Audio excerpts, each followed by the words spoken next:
Welcome to Can, the marketing podcast. I'm Ben from Human Digital, the marketing agency. And I'm Steph from Q Marketing, making brands shine since ages ago. So this week we're live here at the B2B Marketing Conference in Auckland with the Marketing Association and over 200 marketing leaders in the audience. And we are talking about small budgets and big ambitions.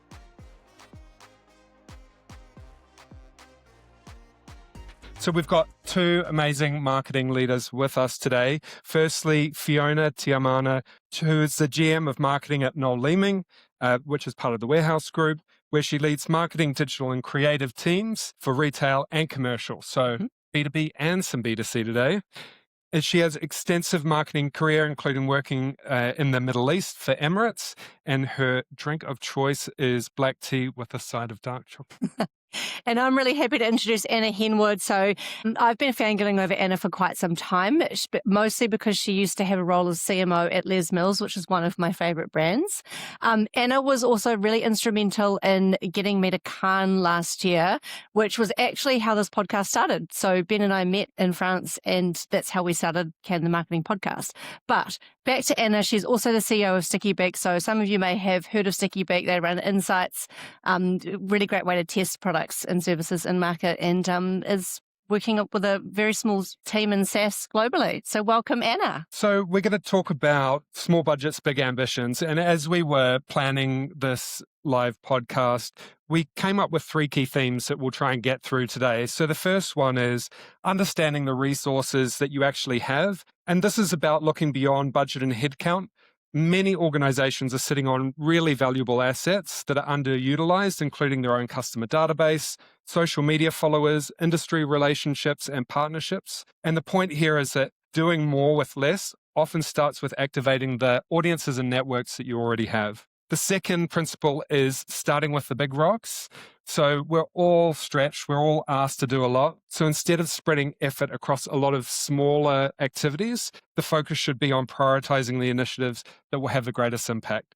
And so in B2B, this often is an always-on brand presence that keeps the company front of mind through your buying cycles. And finally, showing results to unlock more. So you've been given a little. How do you get more than less? So marketing budgets, they typically grow when leadership and finance sees clear evidence that something is working.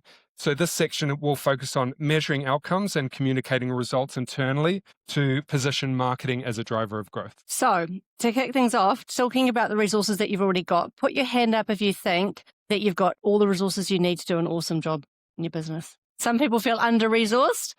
So one of the things that's inherently true is it doesn't really matter how much money you've got. So whether you're working in a really large firm or a small one, there will always be somebody who's got a bigger budget than you, that has more resources, that has a faster, development team. So where do you start? It doesn't matter how much money you've got. What's the first thing that you should be looking at? Fiona, do you want to just give us a little bit of an overview? You work for Noel Leeming Commercial. Tell us kind of when you're looking at your resources, what are you looking at and what's helpful in your business? Just to set the scenes, Noel Leeming Commercial actually was reformed only 18 months ago, part of the Warehouse Group. It used to be the Warehouse Group business. So the reason they were brought into Noel Leeming as a brand is because we have 66 stores nationwide. So immediately there was this synergy between all the sales execs who service SMEs who align themselves to a store within their area. So that was a great starting point for them. As far as budgets go, so we have $1 billion sales turnover for Noel Leeming as a group. Our commercial businesses are roughly about 200 million, but we have one marketing manager and we have 2% of my normal marketing budget is assigned to commercial. So even though it sounds big, there's this real emphasis on the face-to-face personal selling process for commercial. So we said, okay, what's the easiest quick win that we can do that doesn't cost us anything, which is obviously where we all start. And we said, well, we've got these 66 stores. What are they doing that the commercial team could attach themselves to? First thing that comes to mind is we then went, what are the suppliers funding this month? Use someone else's money. That's an excellent, using someone else's trait. money. Yeah, so you can imagine we have a really big range of suppliers like Shrimpike or Hire, Bosch. we came to the built-in cooking centre events that we run in store. And we invite customers after hours to come in and get that personal experience. We thought, okay, let's get the commercial team onto it. So what they did was they leveraged that event. They went out to all their personal networks, to the local chambers, and put on an additional few hours to create a knowledge sharing experience. So, tech, no to low cost, personal engagement, and utilizing existing resources. So it worked really well. And Anna, you don't have a network of 66 stores. Yeah, I have a tech business. So what have you got at your disposal? If I think back to when Sticky Beak started, I guess what we had was our networks. Yeah. I was really fortunate that the group that co-founded Sticky Beak all had sort of careers before they decided startup was the thing they were going to throw themselves into. So there was some pretty impressive black books that came alongside those humans. And that was definitely the thing that we leveraged the hardest, was those relationships, those networks, those connections, because one door opens 5 and then 5 opens 10 more and away you go. And it is a hard graft. Like, that's time you're pouring in there, not money. But that's, so that's actually, did you have a hiring policy? Like, often in PR, you'll get hired for the people that you know, right? So that you're literally hiring someone's network of people. Have you made some strategic decisions as you've kind of grown the team at Sticky Beak for that reason?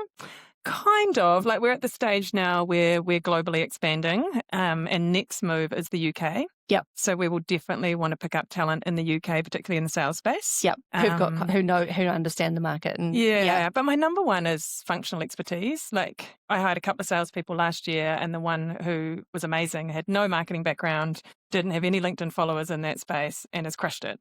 So that's an attitude thing? Yeah, and just technical skill. Like, being a great salesperson means like running process and doing the same things over and over again and closing tech. Like, it's a playbook that you need to run. And same with my CMO. She's an amazing marketer, but she has to do a million things. She's running events over here. She's doing HubSpot campaigns here. She's paid media, creative, like the works. But that's what the reality is for a startup with 12 people. Yeah. Well, controversial opinion. Do we think it's possible that some marketers choose to stay under-resourced to avoid accountability, perhaps, or they don't want to fight for the budget because they're already overworked? What do you think? I actually quite like a lazy marketer, and I'll explain that. I like a lazy marketer because they find the efficient way to get stuff done. Awesome. And I love that. And so they don't overcomplicate things and add in 17 threads of things we could do. They're like, this is the thing we need to do. We're going to do it bloody well. And we're not going to overcomplicate it by going a million directions. Maybe the third time we run this thing, we might add a couple of branches.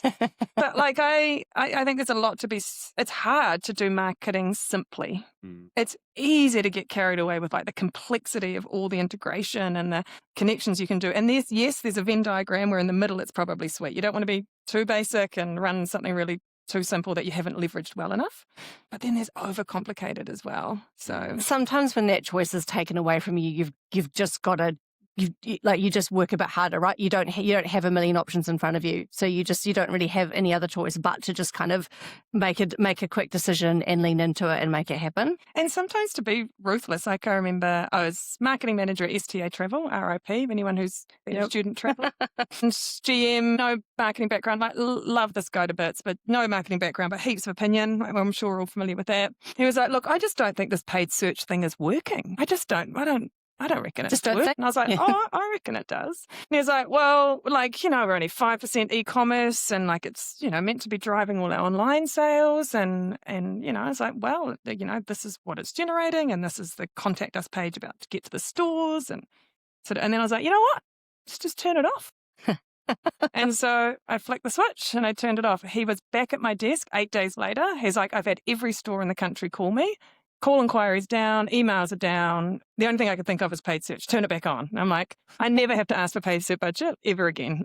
That's one way of proving a point, that's for sure. Very risky. Yeah. But why not? Like, I should know how that works. I should know what impact that drives the business. And I found out. So I was like, cool, let's go. One of the things also, because probably I'm interested to hear how both of you are potentially treating AI in your business in terms of an enabler. If you've both got small teams, relatively speaking, how helpful or unhelpful is that in your business? I think for me, the biggest challenge we have is creative output. Yeah. So you imagine you've got the sales team coming at you going, oh, yeah, can I have this flyer? Oh, can you do me an EDM? And, this is where a brand guideline is really awesome because you give them templates. You're still serving up a huge amount of manually created assets. And that's where we're looking at it and saying, how can we leverage AI to just combine the human and the product and just do really simple visuals? Because all of a sudden it's going to unlock all of the remarketing, all of the social content from just a creative visual perspective. And help the sales team. Yeah. And just give them more assets that are relevant to the voice of their audience. Because we've got different sectors. So we have the education sector, the trade sector, and you don't send what you send to a tradie to a teacher. And that's our biggest challenge is I can't do 20 versions of one thing. So that's probably the bit that I'm investigating at the moment because some of them look a bit dodgy. Yeah, how do you stop the slop? How do you stop the slot? Well, we try and keep a bit of control on it. Jess and I were laughing in the car on the way here. It was, I had one of them send me their Canvas slide and check that was, on brand. And so it's very difficult. That's where you have to get your brand guideline. You give them the templates and say, you can change this little square box with text. And the text has to be approved as well? Well, again, that's the AI, right? So setting up their tone of voice in the agent bot is the other bit that we're using so that, if the tradie market wants to change it for the teacher market, it's quicker. Yeah. If I see uncomfortable truth anywhere, I will lose my mind. And what about you, Anna? Yeah, much the same. I'm very bullish about the unlimited potential of AI interns, and that intern word is on purpose. You still need a senior, capable person to run that group of interns. But just like a real intern, you set them up for success. So you set them up with all your brand guidelines and your tone, but I am guilty. The other day, I saw our password reset email, and I was like, "Oh my god, that's disgusting! Who made that?" So I was like, "Right, it's Lovable. Off I go." Dropped in a template that was beautiful. Gave it some copy for the password reset that I wanted, that I stole from someone else's platform, and I was like, "Give me some options, Lovable." And then I was like, "By the way, I'm sending it in SendGrid. Can you make it optimized for SendGrid? Make sure it's responsive." And I pushed it to production 40 minutes later. So Lovable is that like a vibe coding? Not the lingerie brand. No. Okay. But it's super accessible now. Like one thing we've implemented in our business is AI hackathons once a quarter. Wildly encourage you to do it. So many of these tools have free 7, 14, 30-day trials. Just unleash your people to give them a go, solve a real problem. If it doesn't work, that's cool. You've learned something, hopefully. The best case, you've saved 3 hours a week or something. Yeah. Brilliant. And then you have my organisation. Yeah. Where the door is locked. Yeah. How many millions of dollars did you say? Yeah. As we go, we do send us your questions. Oh, yeah. I think we've got a QR code or it's in the app. But yeah, do send your questions in because we do have a piece at the end where we will go to audience questions. But we're going to move on to principle number 2, big rocks. Yeah. Do you want to tell us a little bit about the definition of a big rock and how it might impact these guys, Ben? Yeah, I mean, the big rocks, we've got so much that we're doing and, I'm sure we've all heard about big rocks. It's easy to say, it's really hard to do, especially when you've got the sales team banging down your door saying, XYZ, there's this event that I didn't tell you about that's happening next week, or I don't have enough leads, so all of those. But it's really hard, but it's getting those big rocks and making sure that everyone's aware of them. And I think the difficulty there is what might be a big rock to a CEO might not be so important to you, right? So, how does that play out for you guys? Even as a really tiny business, and I think this is ingrained mostly through Les Mills, where there's 600 people globally, I don't even know, 8 to 10 offices. There's 100 people in marketing, my marketing team. So my job was knitting everyone together. And so quarterly planning and defining, we used to call it the Focus 5 at Les Mills. I call them big rocks at STA, Sticky Beak, that other place. And it's just a conscious process that you run through to make sure that every 13 weeks we've all come around and said, are these the key things we want to focus on? Yep. What does good look like? How are we going to measure success? And who's leading it? Because the person that leads it needs to scope it as well. Who's leading it is super important, because otherwise nothing gets done. No, exactly. Yeah. Or the scope is too big and other people don't know they're meant to help. And so it's particularly in a small team, right? Because I was just saying, oh, that sounds awesome. Yeah. Can you show me how to do that? Yeah. I'm not saying it's like working perfectly, but at least having that discipline, like the team loves it and we're hiring constantly. So having kind of a process like that, emotion like that, helps us stay on track and realize that, that person wasn't there 2 planning sessions ago. They have no idea what we're talking about. So we've got a little bit of documentation and a bit of thinking about what we do to define those big rocks. The bit we haven't nailed is the volume of them. Like there's still way too many big rocks for my little jar. And I'm shoving the lid on, trying to make them work. And there's all the BAU that sits around as well. Yeah. And the discipline is so important. And I think if you're building those cycles that you're going through, this is what we're doing. We've got a calendar, this is our rhythm, and still making space for the little rocks that come in, that last minute sales event, or we've just got budget from, Fisher and Paykel because we want to sell some more Fisher and Paykel.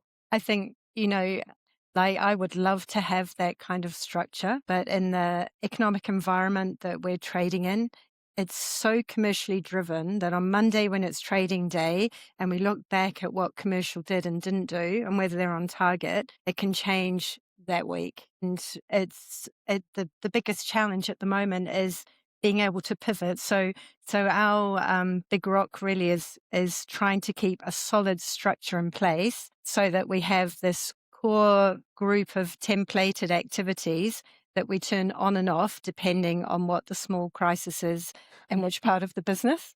And when I say crisis, it's never really a crisis, but it's probably more about the opportunity that has arisen. So, oh my goodness, building and trade is suddenly picking up.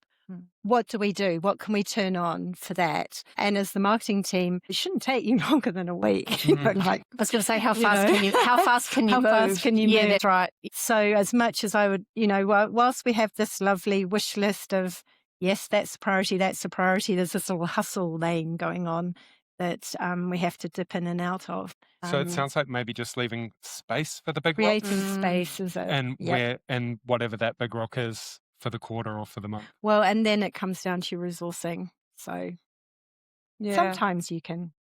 Exactly. I think that it's the intention. Intentional. That's right. I can't actually remember the words at Les Mills, but it was something like it was an acquisition pillar, essentially, a growth of existing. But there was a pillar called Fit for Future, and it was only 20% of what we did. But so if there were 5 projects, 1 maybe got in there.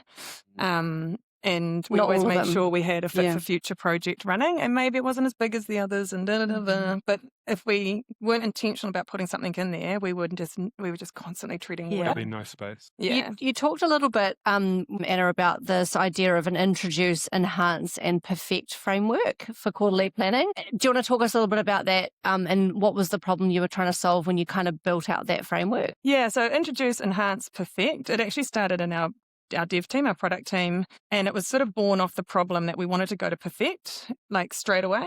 And that, like, it is, you can move faster now with tech tools, but perfect is a glorious place to be. And I don't even know if Sticky Beak will have many perfect things in the next 12 months. and what we needed to do was just introduce a feature. Like, do people even want to be able to send Sticky Beak tests to their own audience? Do they want to be able to segment by whatever? Like, let's just introduce that idea first. And then if they want it, well, then we'll enhance it. And so that might mean like deeper integration to the tech. It might mean looks more beautiful, like whatever it might be. And then perfect is like a whole nother level again. And so that idea of like experimentation, I guess, is what I was trying to sort of but within a set time frame with some guardrails around it to and go. Setting expectation, it was an introduce, because lots of people, they don't want to give you an introduce. They want to give you a perfect. But to get to a perfect, my firm belief is you've got to introduce first, and you've got to learn with your customer and understand what is good. So it just gave people permission to sort of say to you, here's a solution that we can stand up in 2 weeks. MVP, minimum viable product. Yeah, I don't love that phrase, but yeah. It's the tech in me. Yeah. But it is that idea that you can put something to market that is good to understand if this is something your customers want and works. Yeah. The final principle is showing results to unlock more. And this is really where we need to become friends, mostly with finance. But, marketing teams do spend enormous energy marketing to customers. Like almost you have to market to your CEO and your CFO. Why is that? Like, whose fault? Why are we here? Why do we not just get budget given to us? Well, I mean, put your hand up if you just get budget given to you. I mean, talking about this creating space, I think the biggest challenge for me and the bit that I will always push is I refer to that always on hustle. So for me, I can't live in always on hustle. Part of me creatively dies. So my challenge is to always say, well, what's my creative, innovative piece that I'm going to bring to the table? And how can I manipulate my CEO into viewing this? And so, as I mentioned, Noel's lives in a very much a ritual trading cell. So what we came up with was a human story around Class of the Future. And so we invited schools around New Zealand to win their Class of the Future. Long story short, we got Manga Kino at the most awesome future-proofed classroom. And we recorded the whole experience and created the most incredible story. And we played that. And we didn't play it to the CEO first. We played it to the internal customers, to all our teams. And the ripple was amazing. And the CEO got it. The group CEO got it. And it reminded everybody of the human piece, why we do brands, why we connect with people. And the leverage out of going so far to the creative from the and away from the numbers. We then got, what other things can you do like that, Fiona? Oh, let me show you. Well, with $1 million. Well, you've given me the chance. So that's where our storytelling then got applied to sectors, which is now the content of our LinkedIn campaigns. So you can kind of, Yeah, and at the end of the day, marketing to businesses is still full of people, right? So this whole tapping into the emotion and storytelling side, it doesn't matter. We say it's B2B, but it might be more people that you're talking to, but they're still, at the end of the day, motivated by sentiment and emotion. How we connect with you as our customer. It's a powerful thing used in B2C, the customer testimonials and video. And it's one of the most powerful things that you can do in B2B as well. Yep. And telling those stories, not necessarily from the customer themselves, but from the school, maybe the purchaser, you can talk to them as well. But there's so many amazing conversations to be had in B2B, and they can form the basis of some powerful campaigns. And the other thing is, I'm sure there's someone in your organization who's really good with filming on an iPhone. and so that's there's only one marketer. So you've got one marketer that can film on an iPhone. She subcontracts a videographer. And then so from a cost to serve, this whole costing piece becomes an affordable piece of content. I think we've got a whole other podcast just on that. And what about you, Anna? What is it, that kind of sharing results, or how do you unlock more resourcing, more money? How can you advocate for more CMOs to become CEOs? Then the marketing budgets are amazing. I'm in.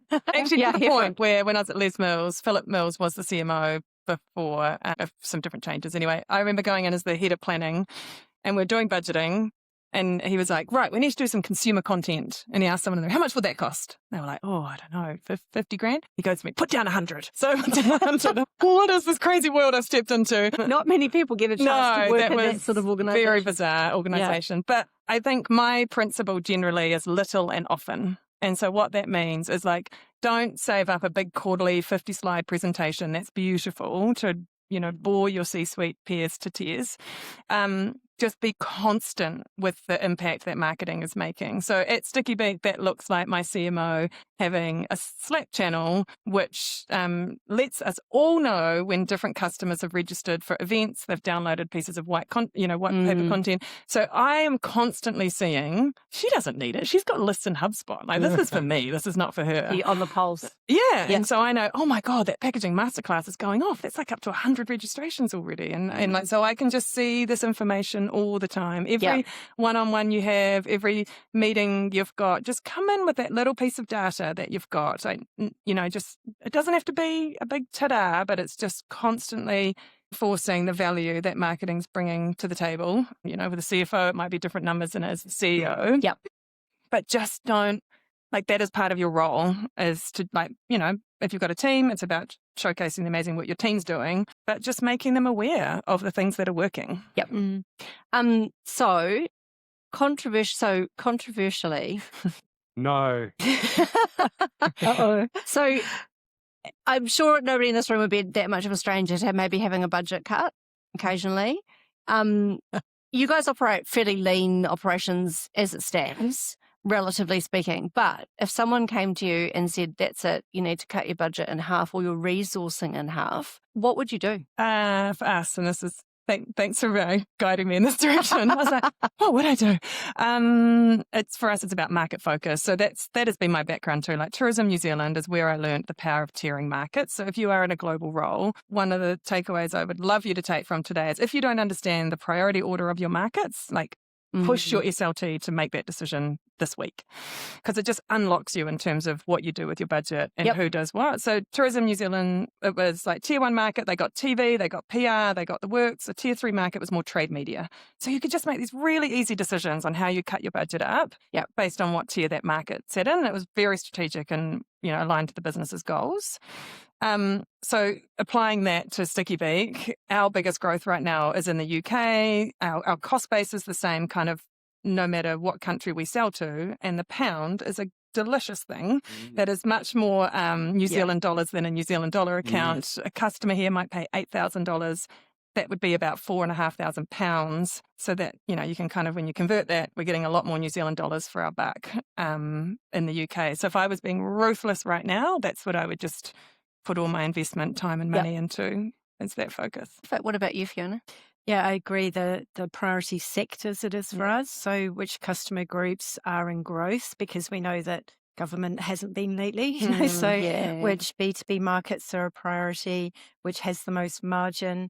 And then you'd literally, a story of my life is giving the list of, well, I can do that, and your cutoff is about here. And then you just watch the various business leaders freak out, and then they all uncomfortably debate. And I mean, the other thing too, I had to argue not so long ago to retain budget. And that's where you've got your measures of, if I spend this in this category that impacts this much, you've got proven impacts sales output, then you say, well, you're cutting 20,000, but you're going to lose 200,000 in sales. What would you prefer? And then they gave me some of the money back. Yeah. It's important to be across those numbers. And it sounds like you're measuring that all the time. So you're kind of always ready to go in and fight. Yeah. It's a kind of measure, guess measure. But a bit of art, bit of science. Yeah.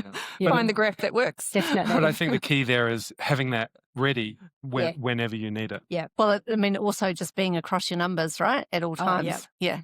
It comes with that little toolkit of, that activity costs me this and generally provides this return, and you get a little stash of them to dial on and off. Yeah. Just having a few numbers like, oh, well, on average, it costs us blah, blah, blah to do blah, blah, blah. Say it with confidence. And say it with confidence, because no one if you don't know, there's no way they're going to know. And they will never challenge you. So you just go, oh, that's 40,000, that one. Yeah. We've got audience questions. We've still got time for audience questions. Well, So we've had a flurry, and their questions getting upvoted. I think the one at the top at the moment from Sarah is, what constitutes a tiny budget these days in B2B, in B2B marketing? Is there an optimal investment percent or rule of thumb to support meeting the business objectives? And like we were actually talking about this before we went on. And I like it because you have both the B2B and B2C perspective, and your role covers both. Like, what's your thought? What's a good percentage? I think the percentages are made up by the CFO and the CEO. Right. So it's never enough is the first part. I think what we've done before is a bottom-up approach. So you sort of say, well, what do you want? Get them all around the table and they tell you all the things they want. Oh, we want 3 events in this month, 6 of those a year, and you literally cost it out. And then that gives you a place to start negotiation or discussion. I think that's probably the best bit. My CEO is obsessed with weekend promotions. The B2B team are obsessed with events and chamber subscriptions. So there's a whole lot of contracted obligations in B2B, which suck up almost 3/4 of my B2B marketing money that haven't chosen. So I think I would just start a few months out from your annual budgeting plan and just get everybody's wish list and just have a bit of a play and then go back with, well, if you want all of it, it's this. And then they can have a little bit of a moment and that will either be accepted or not, but at least it gives you activities for value. And I think that's what we're mostly being asked for these days. I think the other thing I'd add, and I didn't do this as a CMO, I'm doing it now as a CEO, is actually have a look at the marketing budget alongside the full acquisition cost for your business. So fully loaded sales salaries, marketing salaries, and your marketing budget. Yes. What is that now then in terms of a cost of acquisition? What does that look like in terms of your LTV? Like know those numbers, because then if you can say, well, look, let's not put another salesperson in.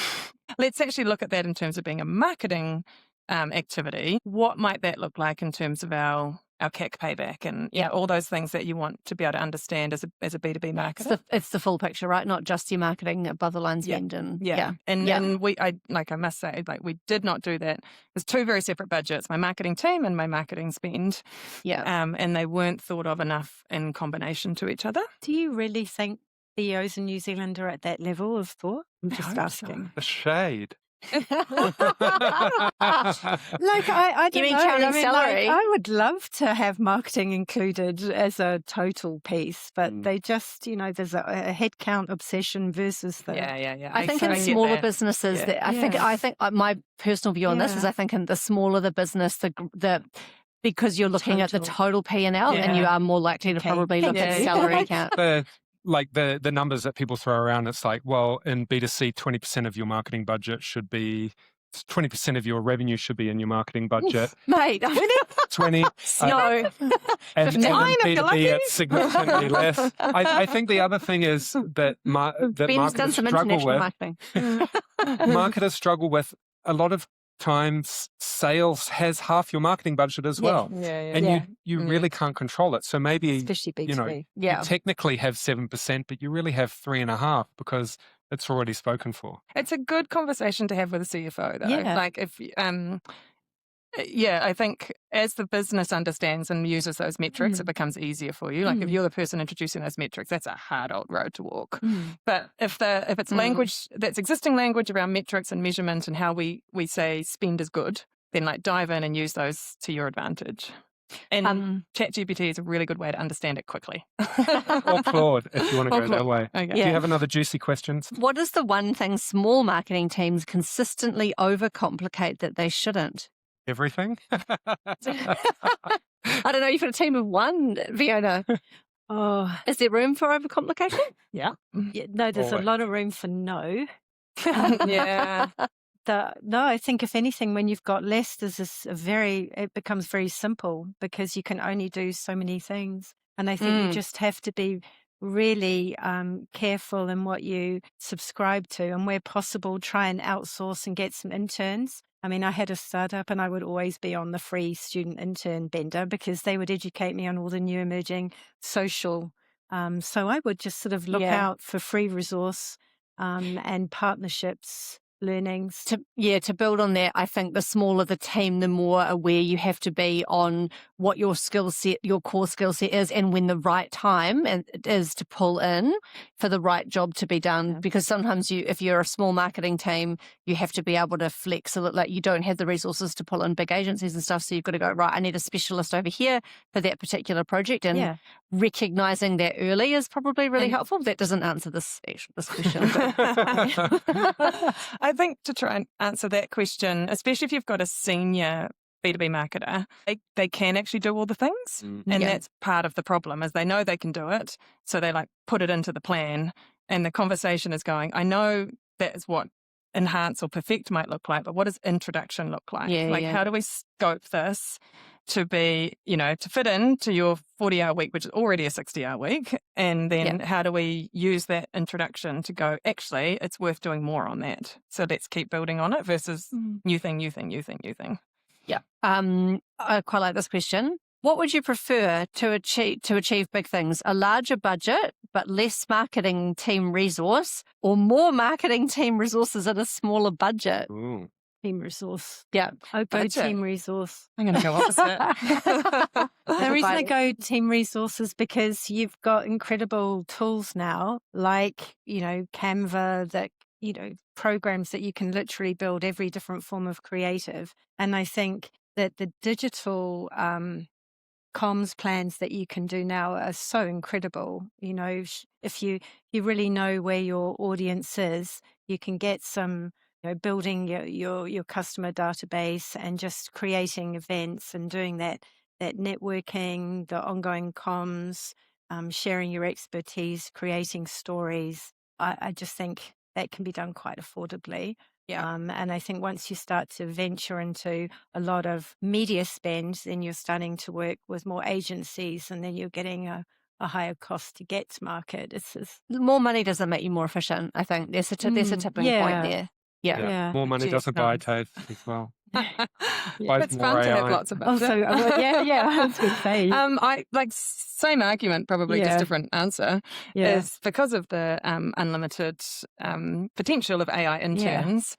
I think a less resource allows Oh, you to right. tap into Yeah. those platforms, but they cost money. Mm. They're not free, and so being able to have more sort of AI and tech solutions to be able to then do more and have more paid media and free all that good stuff up. Yeah. I think the flip side might be is that I'm used to having a fully in-house marketing function. So like Les Mills, the 100 marketers included social insights, design, video editing. Like we had everything in-house.